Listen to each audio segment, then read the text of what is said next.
Okay, Be'ezat Hashem, Na'aseh v'natzliach. I want to welcome you to another session of Beacon Tower Lunch and Learn as we do our Parashat Shavua learning of Parashat TERUMAH.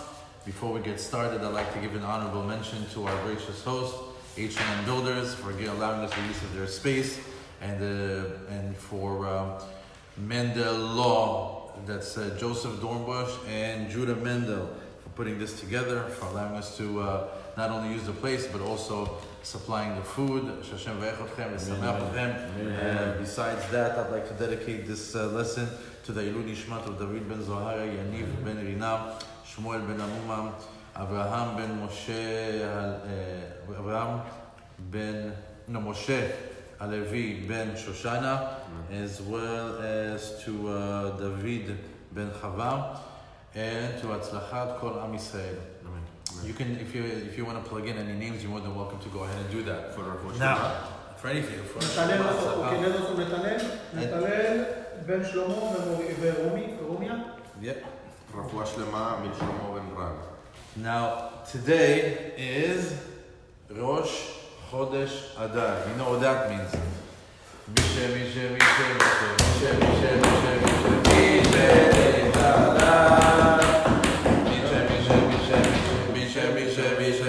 מי שנכנס אדר, איי איי איי, מי שנכנס אדר מבין בשמחה, מי שנכנס אדר מבין בשמחה.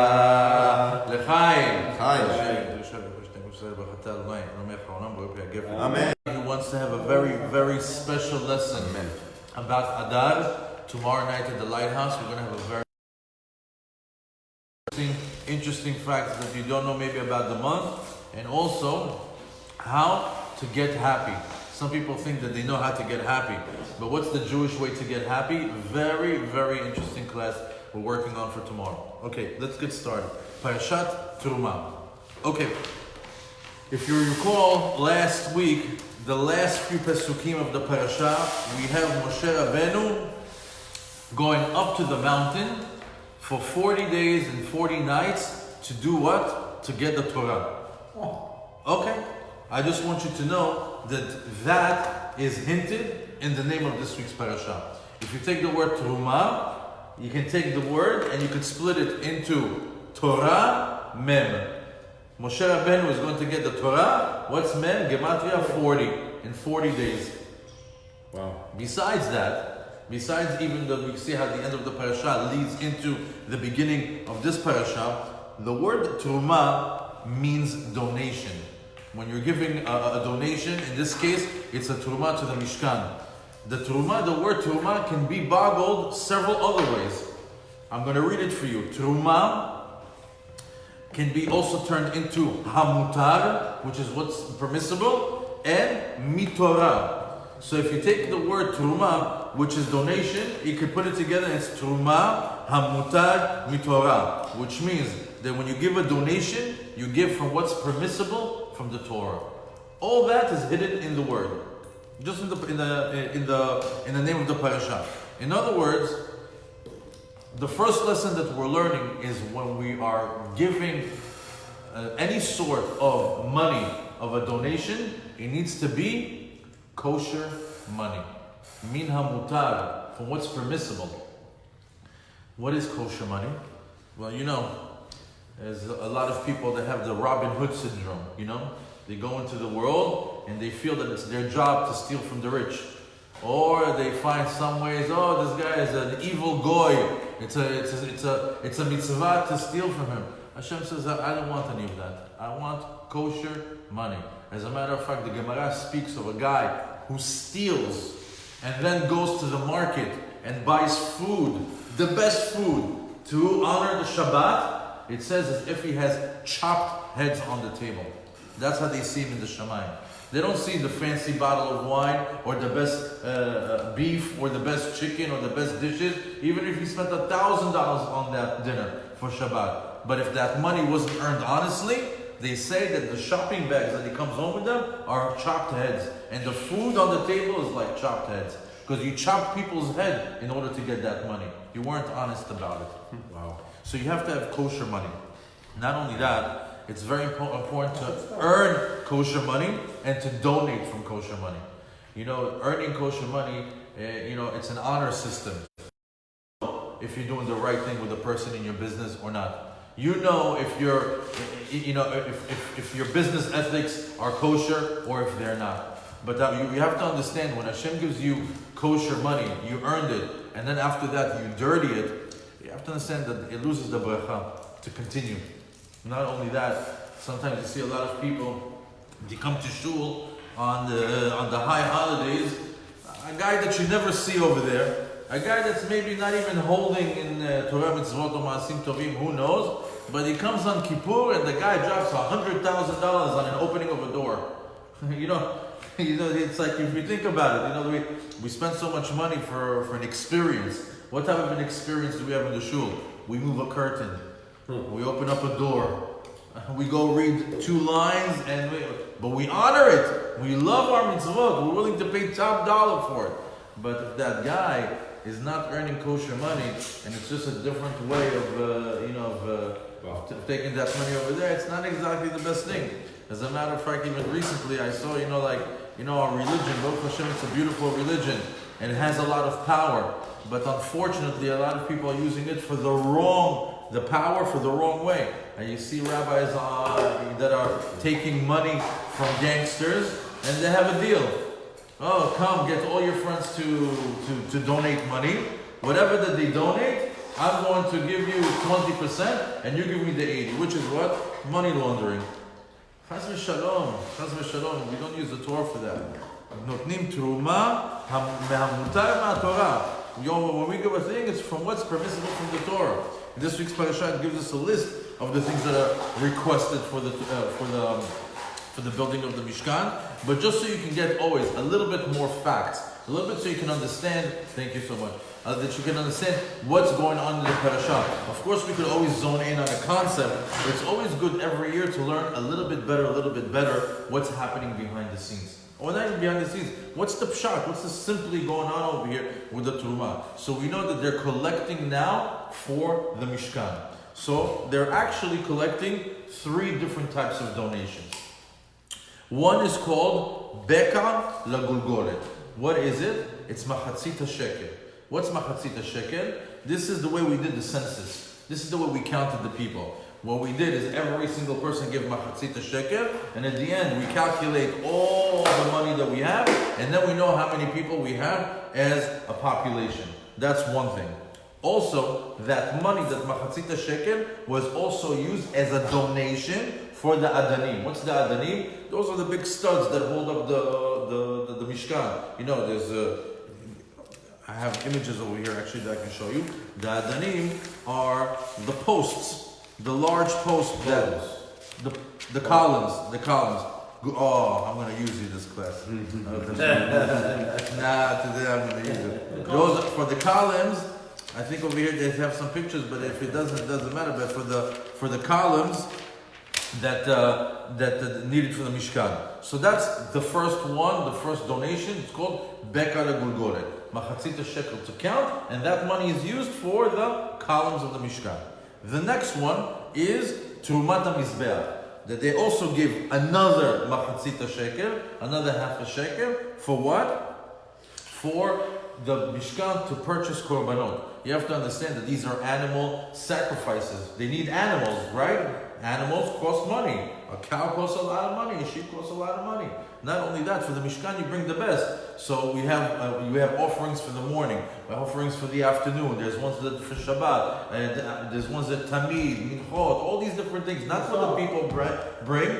These are communal offerings that are done for all of Am Yisrael. So for that, they needed money to purchase those animals. So the Terumat HaMizbeach was Machatzita Shekel for those animals. Then we have a third one, which is Terumat HaMishkan. Anybody wants to give a donation for the establishing of the Mishkan, for the building of the Mishkan. This is a one-time thing, right? This is only in the beginning you give it. Because once you have the articles of the Mishkan, you don't need to get donations for it anymore. And what is that? Idevenu libon. What's idevenu libon? as his heart wishes. Any person that wants to give to the Mishkan as he desires. Meaning, we're about to build the Mishkan. How much do you want to give? One guy is going to say, oh, you know what, machatzita shekel. One guy is going to say, as much as I can, this is the Mishkan. Whatever your heart feels. This one comes from the heart. And this was for, this donation was used for the building of the Mishkan, the articles of the Mishkan, the Kli Mishkan, and also for the clothing of the Kohanim. So those are the three different terumot that were collected or that they're being instructed to collect in this week's parasha. I'd like to zone in on the last one. The one that talks about Terumat Mishkan. That they need to give a terumah for the articles of the Mishkan. Now the articles of the Mishkan, we know there's many things. There's the kiyod, there's the sink, there's the menorah, there's the kapot. There's all these different articles. There's also, the leathers and the fabrics and the wood. All these different things that they can give as a donation to build all these different types of articles in the Mishkan. There's one that I'd like to concentrate on, which is the shulchan. Today's lesson is going to be about the table. Now, in order to understand the table, we need an introduction. Because think about it. I mean, I'll just throw this out there before I start the introduction. Here we are. We're building a Mishkan. Inside the Mishkan there's a special room called KODESH, the holiest of holies. Over there's only one person that comes one time a year, and that's the Kohen Gadol. And if you go into it, visually, what does it look like? Okay, there's a big curtain called the kaporet. That behind it, you have over there the Aron. It has over there the covenant of the ark. Over there you have the luchot, you have the man, you have over there the shivrei luchot and the regular luchot, and also the scroll, the written scroll. No. That's inside the Aron, behind the kaporet. In front of it, you have two things. One is a menorah, which is the candelabra, and the other one is a table with 12 loaves of bread on it. So if you ask me, which is, by the way, replaced every week on Shabbat, those loaves of bread are replaced. And the Midrashim say that those 12 loaves of bread were piping hot from week to week. They never lost their temperature. They never lost their texture. They were just as fresh as if they were taken out of the oven. But again, I just gave you the visual of it. I'm asking you, what is the need of the menorah? You know what? The menorah, I could say maybe it's dark. Maybe he needs light in the room. I don't know. Like if I want to say practically, pshat. We're just talking about practical. Why wouldn't there be a candelabra in the room? Maybe for some light. Obviously, we know it's not for that. Okay? The Aron, I get it. It has all these holy articles in it. What's with the table? What's with the table? What do I need a table for in Kodesh HaKodashim? Let alone, what do I need bread over there?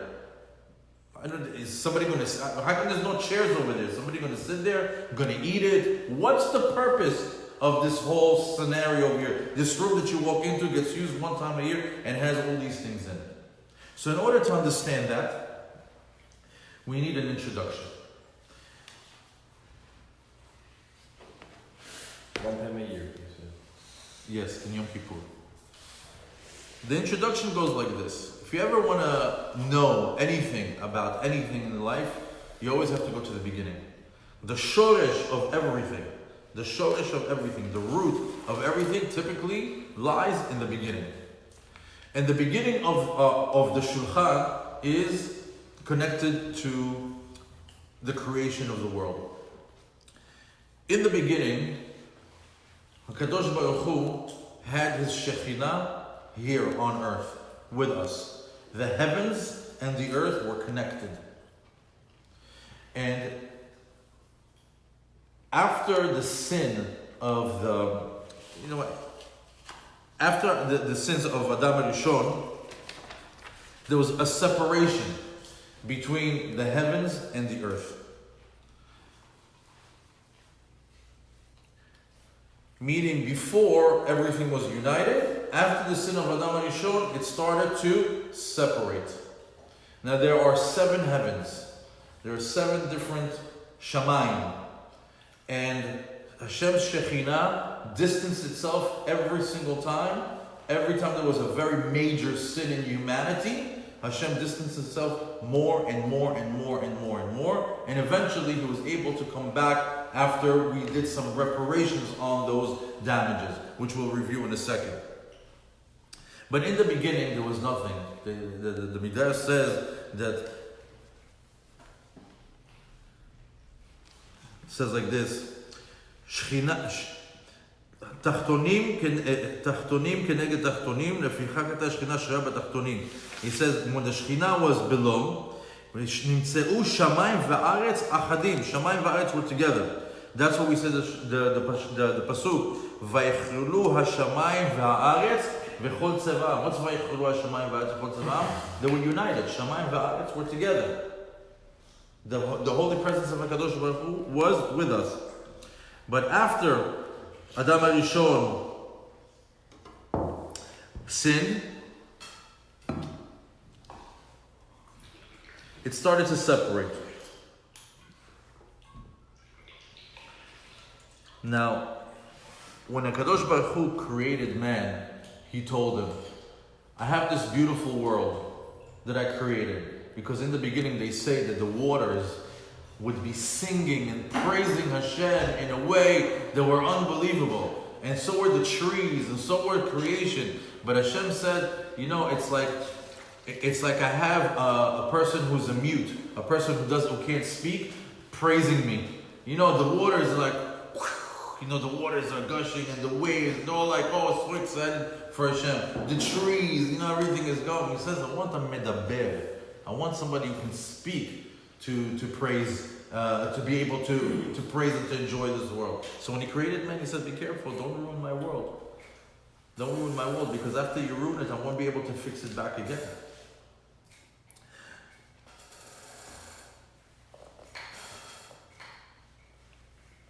It says, Kol ma shebarati, all that I created, bishvilcha barati, I created for you. Ten da'atcha shelo tekalkel v'tachim et olami, be careful not to destroy my world. She'im kilkalta, en mi shitaken acharecha. If you're going to ruin it, there's no one that's going to be able to fix it after you.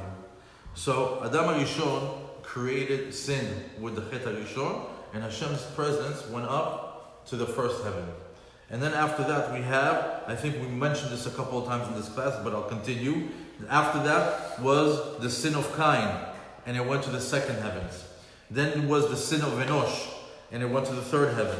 Then it was the Dor Mabul, the time of Noah. It went to the fourth heaven.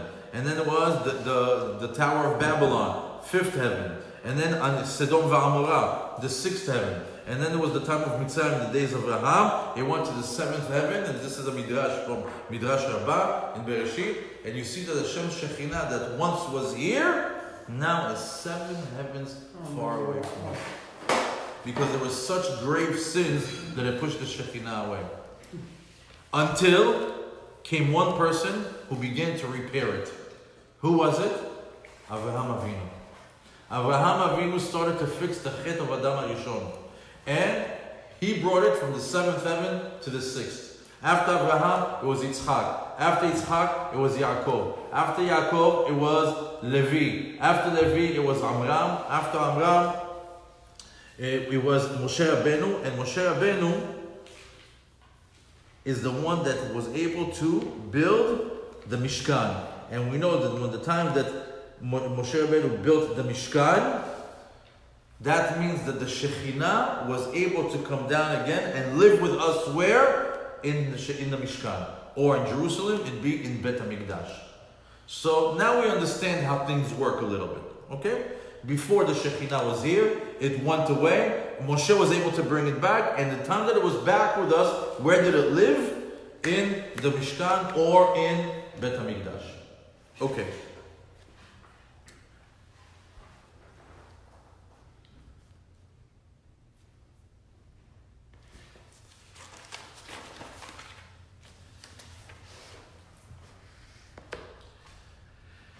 Now, when Moshe Rabbeinu finally comes and builds the Mishkan, there's all these different articles that the Mishkan was using. Again, we said the menorah, we said all the different tools, the kiyor. We want to concentrate on the shulchan. What is the shulchan? Again, you have to imagine it. There's no one eating on it. There's no real purpose for it when it's in the room. What would be the reason for shulchan olech mapanim? Rabbeinu Bachya says, shulchan. It's in the word shulchan. What's shulchan? Sholeach mazon. Shulchan, like he's my shulchan. Who sholeach tamazon? The shulchan is the one that sends the sustenance, or sholeach parnasa la'olam. Rabbeinu Bachya reveals to us that the table in the Mishkan is where Hashem sends the parnasa to the world, the sustenance to the world. What does that mean? I'll give you another pasuk in Yechezkel that speaks about the third Bet HaMikdash. It says, this is also a pasuk that we say right before we say Birkat HaMazon. It says, Vaydaber elai ze hashulchan asher lifnei Hashem. Remember, before we say Birkat HaMazon, it's one of the pesukim that we say before we do Zimun. It says, what does it mean? Ze hashulchan asher lifnei Hashem. This is the table that's in front of Hashem. He was talking about the third Bet HaMikdash. So you should know that in the heavens, there's a third Bet HaMikdash. Built. It's being built by our mitzvot.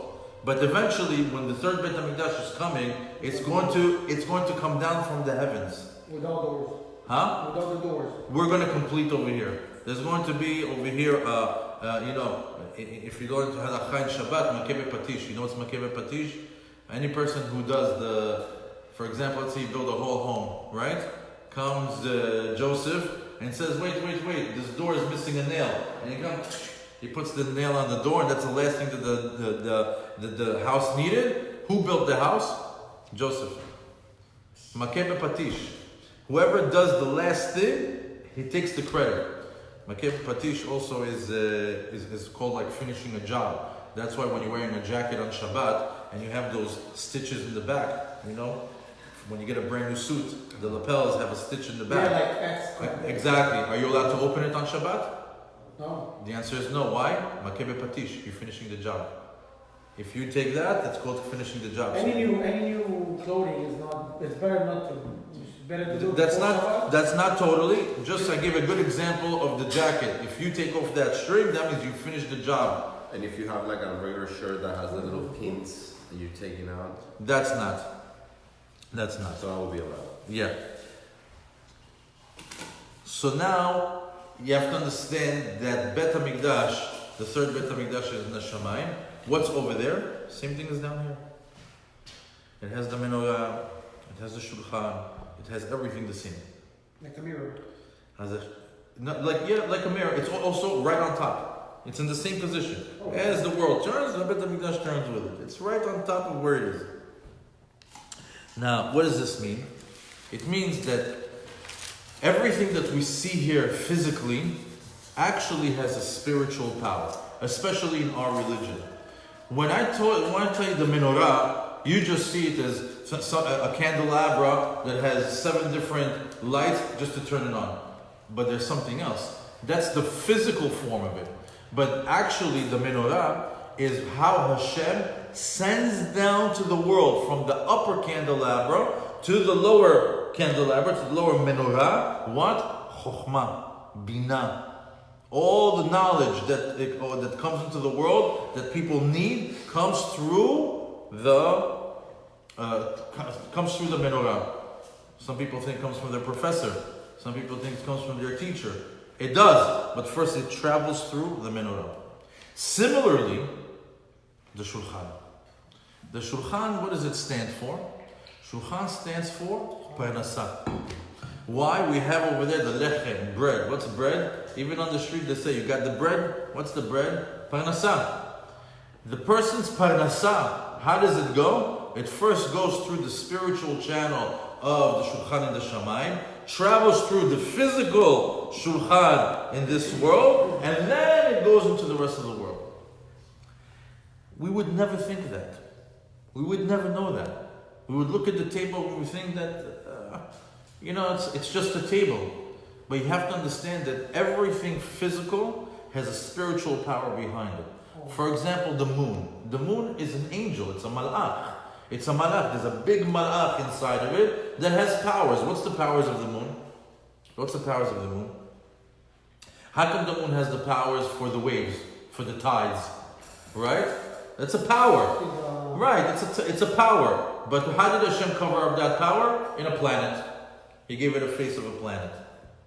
Same thing over here. We have a table. Hashem is sitting at the parnasah. What's the face of the parnasah? The table.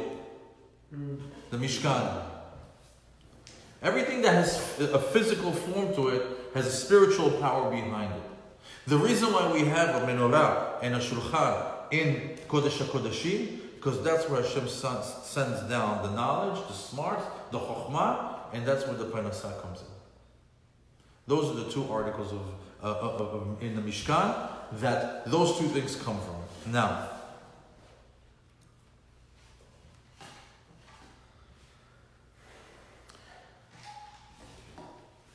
let's take a wide-angle look at this concept of Hashem sending down a parnasah.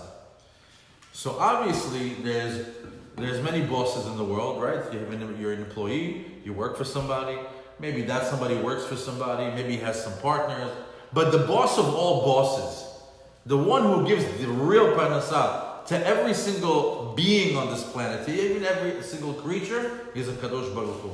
So let's try to imagine that as Hashem as the mefarnes, as the one who is the one that is supporting everyone. How does he do it? How does Hashem provide food for billions and billions of people? How is there so much food for trillions and trillions of animals and creatures down to the insects? As a matter of fact, it says Hashem mefarnes et kol ha'olam mi betze kinim lekarnei re'emim. That Hashem gives the sustenance to the eggs of lice. Imagine that small thing living in somebody's hair. Hashem worries about its food. To karnei re'emim, to a dinosaur, and how much food does a dinosaur need? Hashem worries about all of that. I mean, what caterer could even take that job? Not even for one day. Imagine just the awesomeness of being able to sustain an entire planet's, food or just physical sustenance on a daily basis. That in itself is incredible, and that comes through that table. Another thing, it says in Birkat HaMazon, sometimes we read things, but unless we don't open them up, we don't really understand them. In the first Berakah of Birkat HaMazon, right now you're going to see how, just from the little bit that we learned, it's going to open it up for you even more. It says, Baruch atah Hashem Elokeinu melech haolam, ha'el hazan otanu, ve'et ha'olam kulo betuvo. You are the one that feeds us, and the entire world betuvo, with His goodness. Did you ever think about it? Being able to feed an entire planet. And how does He do it? B'chen, b'chesed, b'revach, v'chamim rabim. How does He do it? He does it with beauty. What's beauty? How beautiful is this popcorn? How beautiful is this borekas over here? The sushi, look at this, so beautiful. Imagine, exactly, how beautiful is that sushi over there? What's it? Hashem gives the food beauty. How beautiful is an orange? How beautiful is like a cluster of grapes? Food could have been something like something good, imagine like black mashed potato looking thing, like a glob, and that would be our food. That would be like how food came. Right. But no, Hashem says, look, I'm going to give the beauty in the food. Not only that, He does it b'chesed, b'revach, v'chamim rabim. He does it how? He does it also b'rachamim. Not everybody deserves the food that they eat. But Hashem has mercy. There's some people that are 100% going against the Kadosh Baruch Hu, don't believe in God, possibly an atheist, and yet what? Their dinner tonight is going to be a 60-ounce steak. Why? Berachamim. Hashem still has mercy on his people. And he gives food to everybody. Because why? Hashem could be like, oh, you don't believe in me? No food for you. No such thing. Berachamim. No soup for you. No soup for you.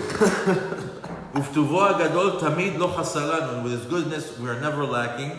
Ve'al yachsar lanu. We should never be lacking. Mazon tamid lo'olam va'ed. That we should never lack sustenance in this world. And here's the line that's connected to our learning. Ki, why is all this? Hu el zan ufanes hakol. Hashem is the one that gives parnasa and food to everyone. He's the boss of all bosses. V'shulchano aruch lakol. And his table is set for everybody. Excuse me, what table does Hashem have? It says v'shulchano aruch lakol. Which table does Hashem have? The table that we're learning about. The table that we're learning about. The table, the shulchan, the lechem hapanim that's in the heavens. Because remember, before the heavens were together, now that they're separated, he needs to send it from there, come down over here to the physical form, and then it comes to us.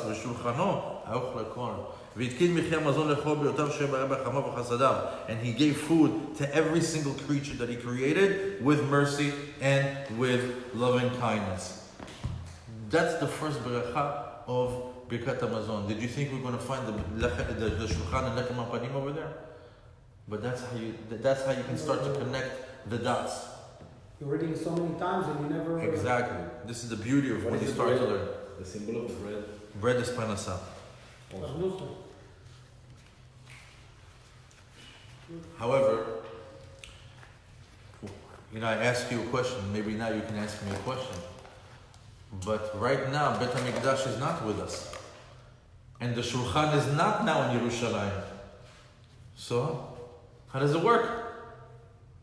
I understand that there's a Shulchan in the Shammai, Zah Shulchan Asher Lifnei Hashem, right? And it's supposed to come down to this table. Where's the table? Where's the Shulchan? Where's the Shulchan of Bet HaMikdash here below?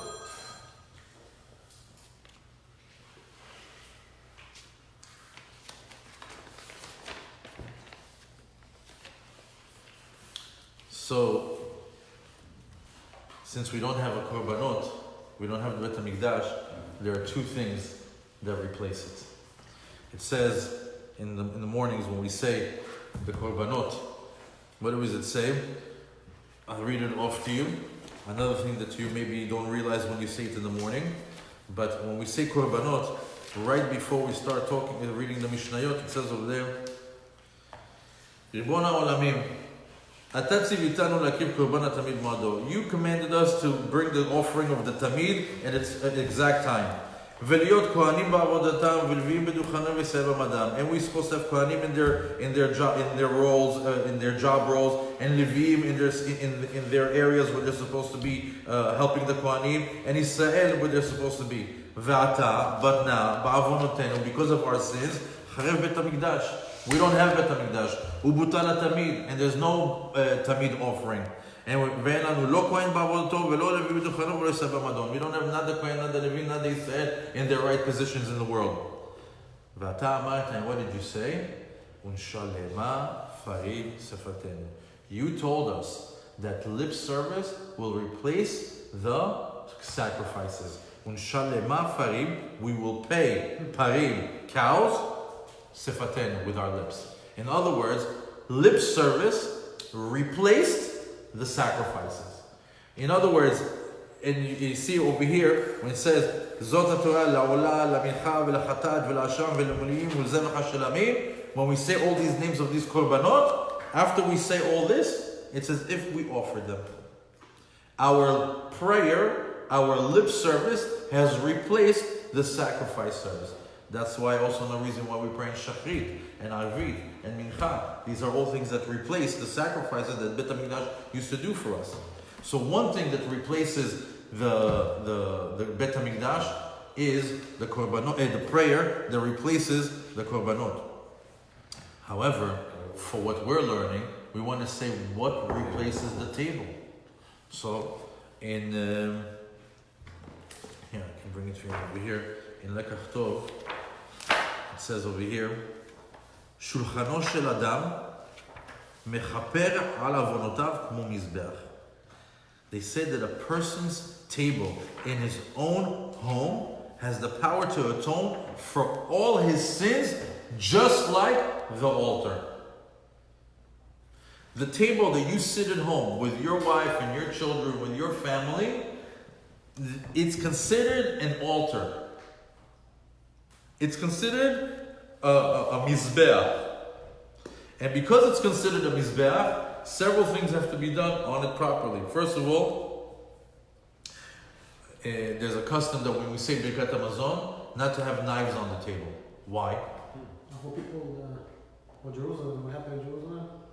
Was the Bet HaMikdash, so people not going to cut themselves because of the... No, that's also, I heard that, but it's not it. Bet HaMikdash, you should know, was built with not one piece of metal being involved in the construction. Not one hammer, not one screw, not one nail. There was never one piece of metal used in the construction of Bet HaMikdash. Why? Metal is a weapon of war. They used to use weapons for swords or for killing. So because it's more commonly known for death and for killing, Hashem did not want it to have any part in the building of Bet HaMikdash. So when we do Birkat HaMazon, what do? We remove the knives and say Birkat HaMazon because but the knives symbolize that the Mizbeach should not have any metal on top of it. That's number one. It's like the mikvah, by the way. The mikvayot, one of the halachot is to build it with no metal. Of course. Same concept. Same concept. Same concept. When you pour the concrete, you cannot have any steel accessories on the concrete. Also, we have a custom to have salt on the table at all times. Why? Why do we have salt? You must have salt on your table at all times, especially when you're eating. Do not eat without salt on the table. Why? Because we have Brit Melach. Over here, there's a lot of salt on the popcorn, there's a lot of salt on other things, so we're covered. Okay? Oh, not actually a physical salt. Physical salt, Shaker. salt. Always have salt. Always have a shaker next to you or on the table. Why?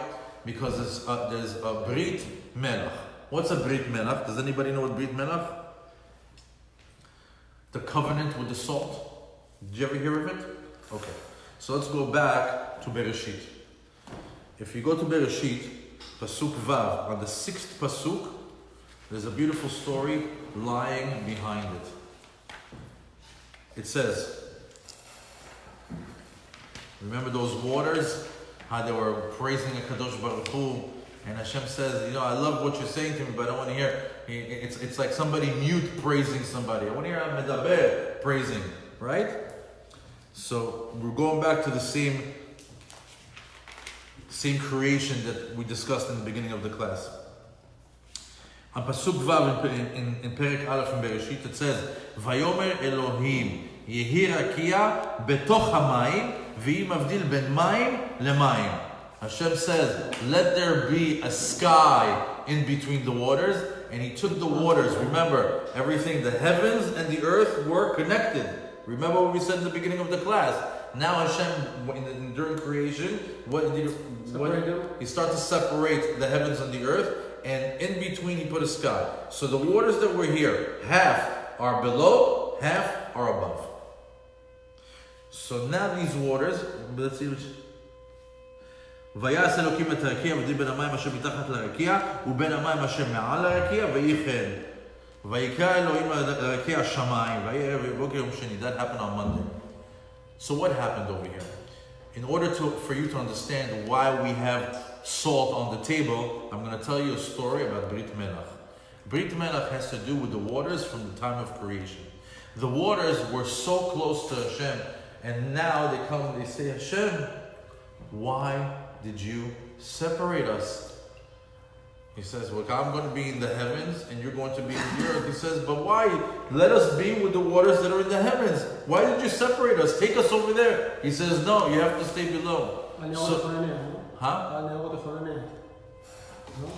It says, so then they called these waters Mayim Bochim. They started to cry. Why? Because they were far away from Hashem. They said, no, we want to be close to you.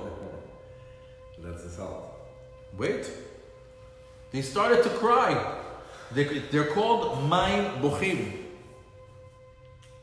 Because he separated them. They wanted to be close to him. They wanted to be on the body of water that's in the heavens. Which is, by the way, all of NASA is looking for. That's what if you see, they're looking for water. Where's there water in the universe? Why? If there's water, it's inhabitable. There's life. They can't find it. You know why? We don't have the technology to go that far up yet. Because each world is 500 light years away, 500. The Gemara speaks in Masachet Berchot, I believe it's in the 9th parak, it talks about the distance between the worlds and how far it is. But over there's Mike. And they started to cry. So Hashem tells them, look, it has to be this way. Some waters are going to be above, next to me. Some waters are going to be low, but I'm going to take care of you. He appeased them. He said, there's going to be a time when my nation, Am Yisrael, is going to build a Bet HaMikdash where I'm going to have my Shekhinah over there. And they are going to bring korbanot. And these offerings are going to be on the highest level possible. And for every offering, I'm going to require them to put what? Salt. Salt on the mizbeah, on the korban. Where do we get salt from? From the ocean, right? Salty water, the ocean. Back in the days before, even though you can get it from mountains as well, but they get it from the ocean. The mountain was water, dry water. Yeah, exactly. So he says, on every korban, I'm going to put melach. And they said, if we're going to have the honor of being on Bet HaMikdash on every korban, they quieted down and they were okay with it.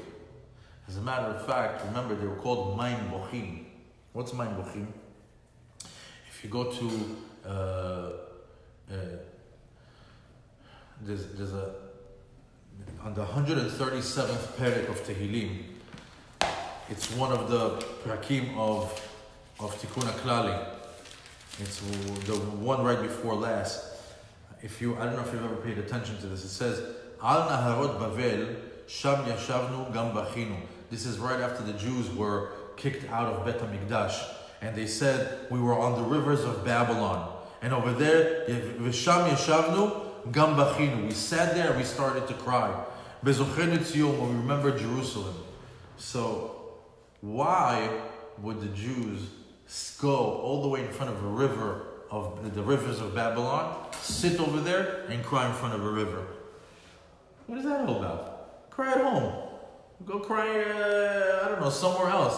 Why would the Jews go all the way to a river and cry over there and remember about Yerushalayim? You know why? Because they wanted to cry to somebody that understands them.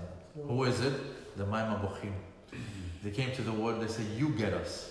You understand us. You understand what it feels like to be far away from Hashem.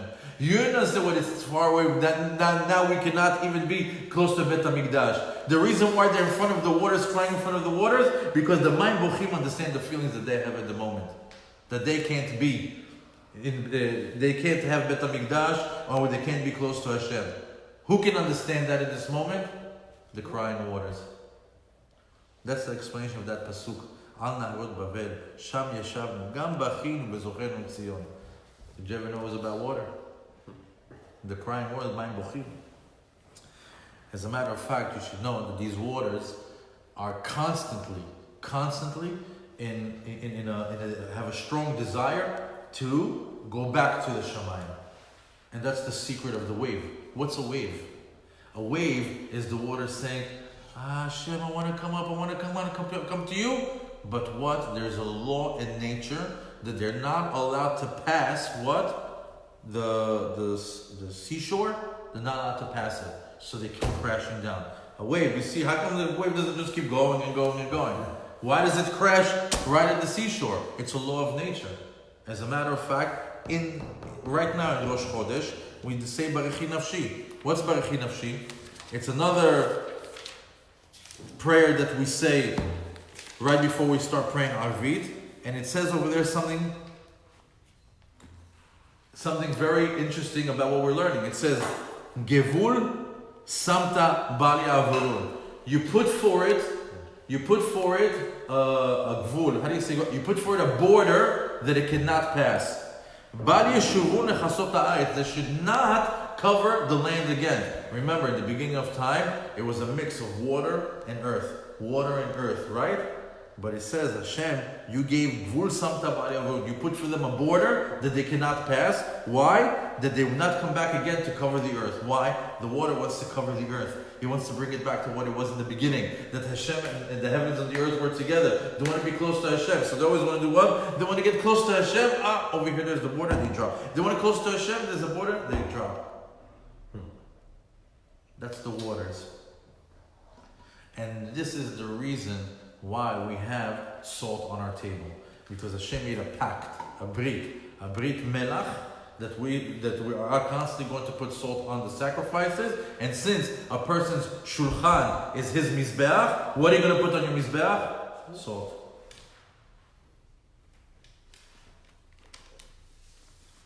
Now,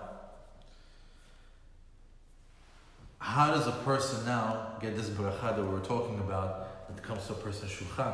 Right? We're still trying to figure out how do we get this blessing of the shulchan. So you have to unlock it. Because the blessing is going to come down to the mizbeach, it's going to come down to your little small bet HaMikdash. The bet HaMikdash can be in your house. Your table in the house can be your mizbeach. But now you want to activate the parnasah. What's the parnasah? The lechem.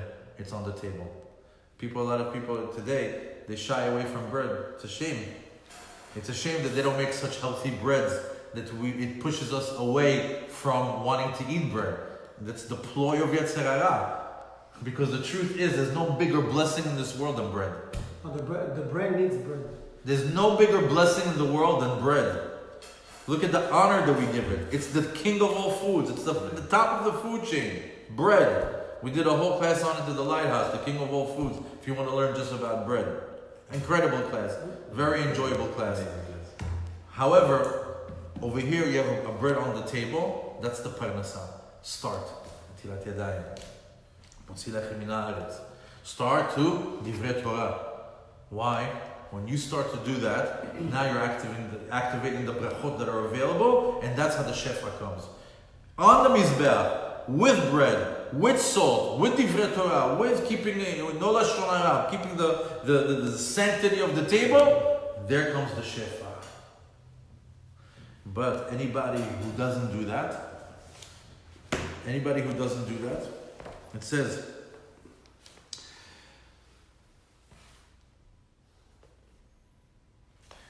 look what it says, the Sefer Reshit Chochmah says, HaKadosh Baruch Hu shulach shnei malachim al shulchano shel adam.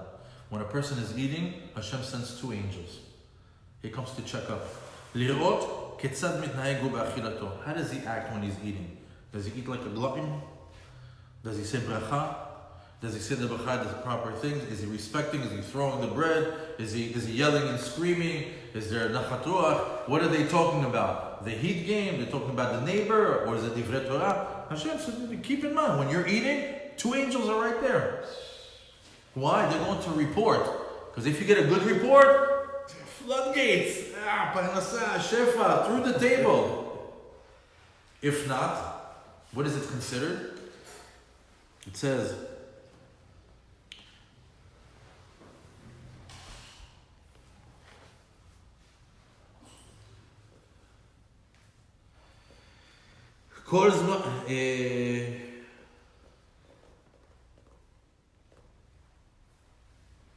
here it is.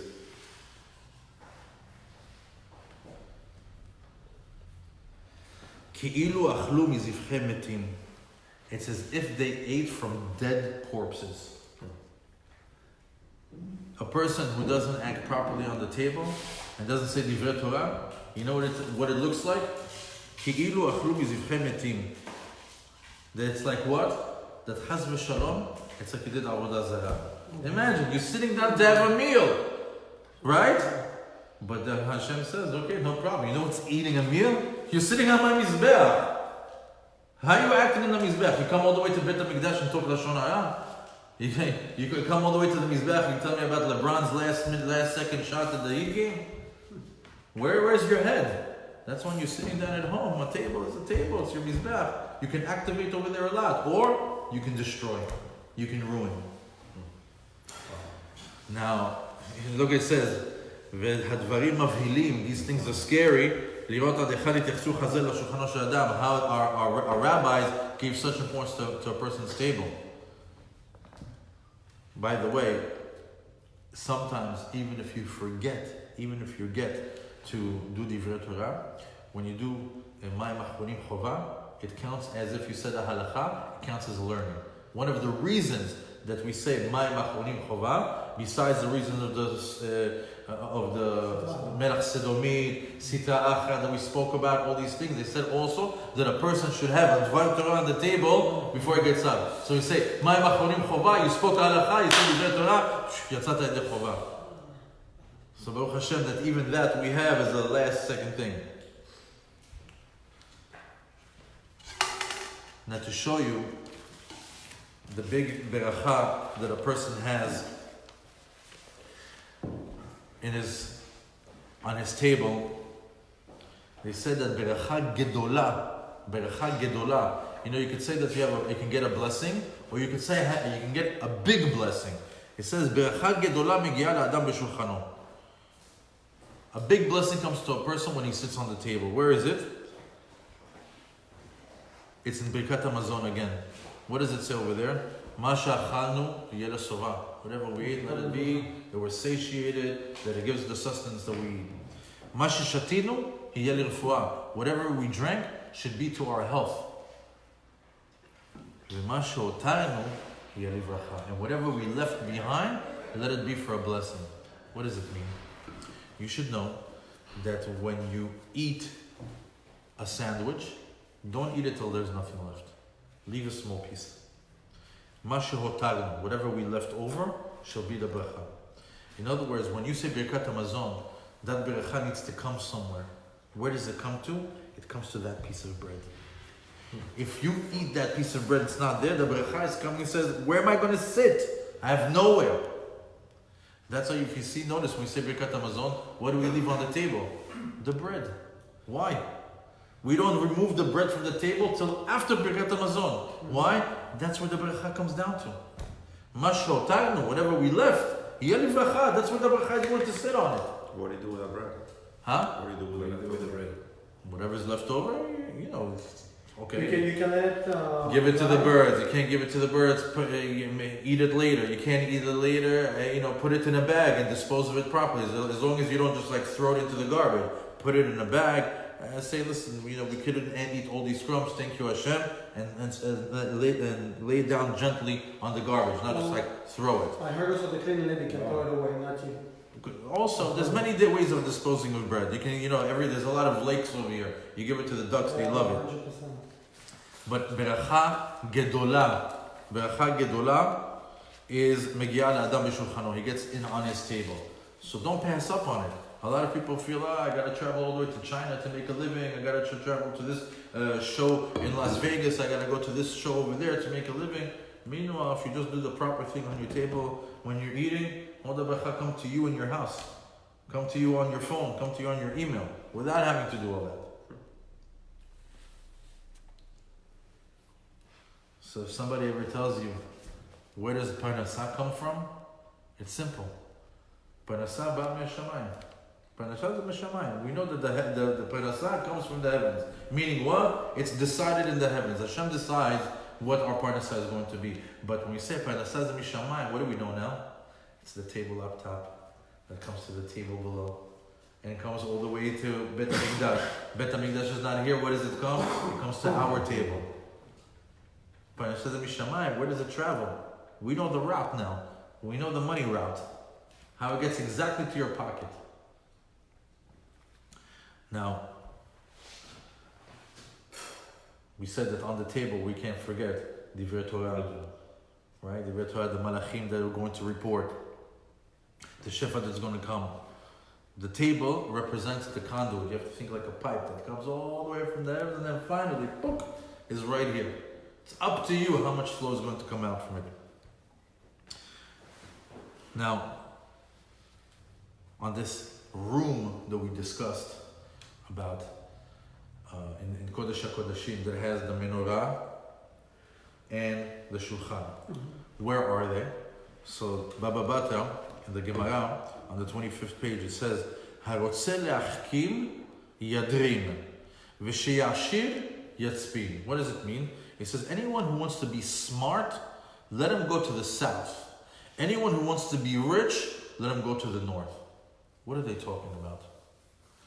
The Gemara is talking about the placement of the menorah and of the shulchan. When you walk into that room, the menorah is on the south. And the table is on the north side. You know what's so interesting? Shvat is located in the north part of the sky. And we're leaving that one at this moment of time. We are in the north. You saying it right now? And the Parsha of TERUMAH is on Shulchan. Nice. You can connect that. So I would say leachkim yadrim v'sheyashir yatzpin. In other words, you have to visualize it. The menorah, I'll do it with right left. Menorah is on the south. The shulchan is in the north. The menorah is on the right. The shulchan is on the left. Now, the menorah is for chokhmah, for knowledge, and the shulchan is for parnasah. So the rabbis tell us, "Harotzeh leachkim yadrim," meaning when you want to get smart. What do you mean turn to the left? When you're in your tefillah, when you're in Shmona Esrei, let's just say you're taking a big test to be a general contractor, or you're taking a big test to become a doctor or a lawyer, or a real estate agent, and you have to remember a lot of things, right? You need chokhmah. Or let's say you're learning Gemara, you Hashem, open up my mind. I can't get this page, I can't get this Rashi, I can't get this Tosfot. What do? You turn a little bit to the right, a little bit to the south. To what? To the side of the menorah, and say, Hashem, I'm giving you a signal. I need knowledge. I need chokhmah. Or even sometimes you say, Hashem, I need chokhmah, binah, vadat. I need to understand how to deal with my wife, how to deal with my children, what moves to do in my business. Give me the knowledge. You turn a little bit, Hashem says, I get it. You need chokhmah. You pray. And okay. Meaning instead of standing straight, you turn to the you turn to the side of the menorah a little bit, just a little bit.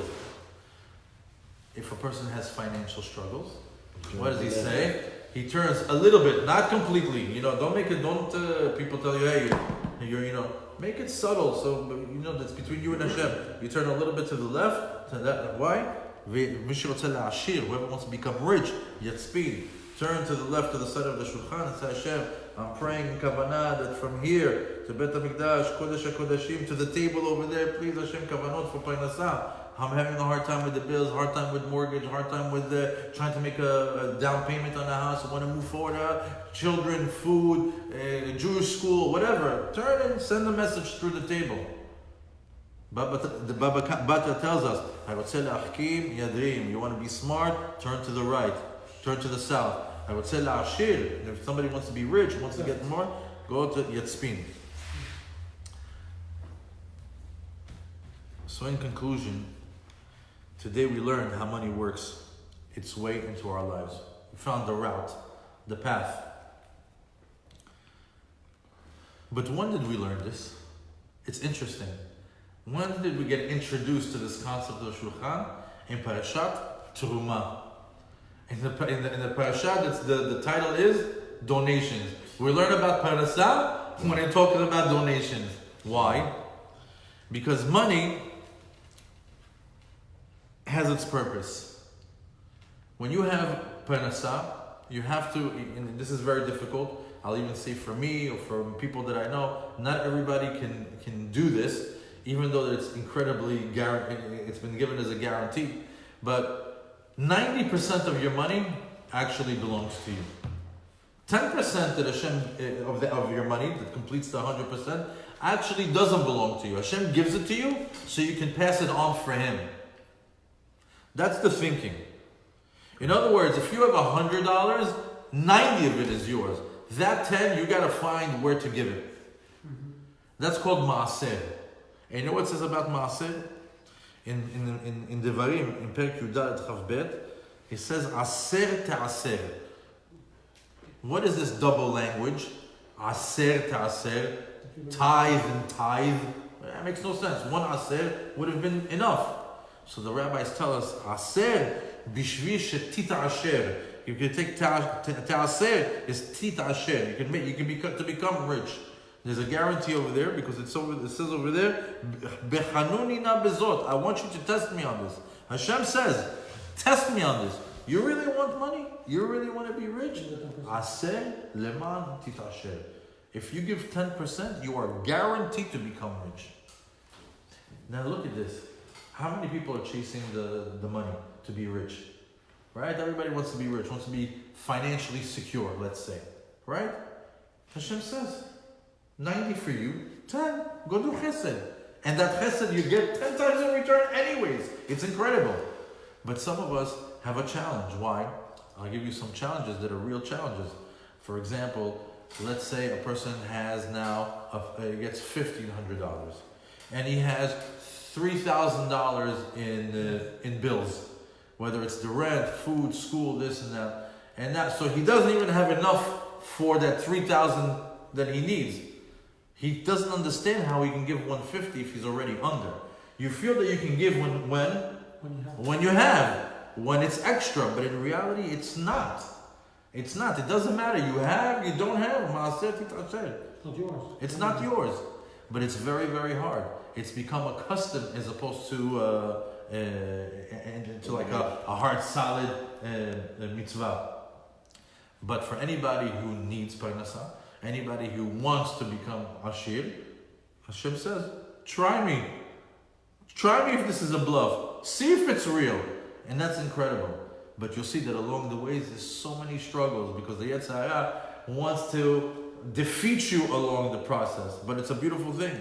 And we see over here that the reason Hashem talks about donations during the time of the Shulchan, to understand also that when you're getting your parnasa, some of it does not belong to you. None of it belongs to you really. Hashem gives it to you because you need it to sustain yourself. But don't forget that there's a concept of maaseh that also you titasher. And how do you do with the maaseh? The maaseh you give terumah. That's the donations that you give. Usually with the maaseh, you give it to your favorite shul, to where you pray, to where your families in need, all these different kupot. Or there's some people that do something beautiful. Instead of taking their maaseh, which is, let's say they have $100, then they give it to one thing. They take $100 and they turn into 100,000 coins. And everywhere they go, stakot. Every kupa, dimes, quarters. I know a few people over here that like this technique. That everywhere they go, you see them with rolls of change. Everywhere they go, tzedakah. It's a beautiful thing. The rabbis say, if you have $100, do you give one person that really needs it? Or do you break it into 100 singles and give it to 100 different people? Singles. They say give 100 singles. Why? Get used to giving. Get used to helping a lot of different people. Even though that one person needs a lot more, he'll get his Yeshua. Be'ezat Hashem, that we don't have any financial struggles. Be'ezat Hashem, that we have always be on the side of the giving. Be'ezat Hashem, that we'll be also being able to give terumot, donations, and be able to help build our Bet HaMikdash. Our Bet Mikdash Ma'at or Bet Mikdash Katan, which is like the one that we say was our shuls or our synagogues or our kolas. It's very good to support them. Torah learners, avrechim, kolelim. It's good that you give your terumah over there. Why? Because Hashem says, you should give, and so in order so you can have more. And then just to give you an example, I'll give you this one last example that I like to give. Hashem looks at you as a vessel. You are a cup. This is a vessel. And he wants to now fill you up. He wants to give you. Right? So let's just say he starts to fill it up. It comes to the top. And now it's what? Overflowing. So what does he have to do? He has to stop giving you. Why? Because it's filled to the top. There's no more room. You have enough. Well, no, the way that you exactly. But what happens if you make a hole on the bottom of the cup? And you start to drip? What happens? Hashem is constantly giving. He doesn't give you one time and hey, I gave you one time. Here, you got your fill, finish. Come back to me when you're empty. No, you want the relationship where Hashem is constantly filling up your cup. Why? Because He's constantly giving donations. He's constantly taking care of you. That's the way that you should always think. That's why don't hold on so much. There's more coming. How? Go do chesed. Go do tzedakot.